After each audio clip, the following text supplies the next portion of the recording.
নমস্কার, কেমন আছেন সবাই? শ্রেয়ার গৃহকোণে আপনাদের সকলকে স্বাগত জানাই। শনিবার জামাই ষষ্ঠীর আগের দিন আমার দিদিদের আমার বাড়ি থেকে আসার কথা ছিল রায়গঞ্জে। আমার কোনো আসার কথা ছিল না। হঠাৎ প্ল্যান করে রাতারাতি আমিও ব্যাগ গুছিয়ে পরের দিন সকাল সকাল রওনা হয়ে যাই রায়গঞ্জের পথে জামাই ষষ্ঠীর জন্য।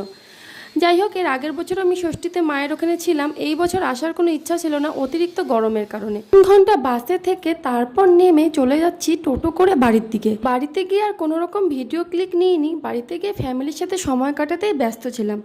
তার কিছুক্ষণ পরে মিহুর বাবাও আমাদের সাথে বাড়িতে দেখা করতে চলে আসে। মেয়ে আসবে শুনে সেও ভীষণভাবে আনন্দ, আর সে যেখানে ভাড়া থাকে সেই রুমও সুন্দর করে গুছিয়ে পরিষ্কার করে রেখেছিল। তবে আমি সেদিনকার সেখানে যাইনি, আমি আমাদের বাড়িতেই ছিলাম।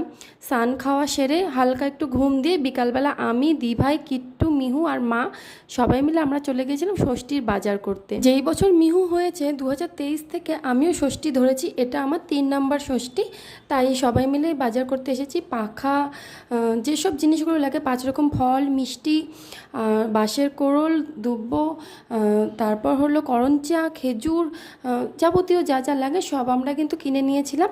তারপর একটু বাড়ি আসার আগে সবাই মিলে একটু নিরামিষ দোকানে ঢুকে খাওয়া দাওয়া সেরেছিলাম, কারণ সেদিনটা আমাদের নিরামিষ ছিল। তারপর বাড়ি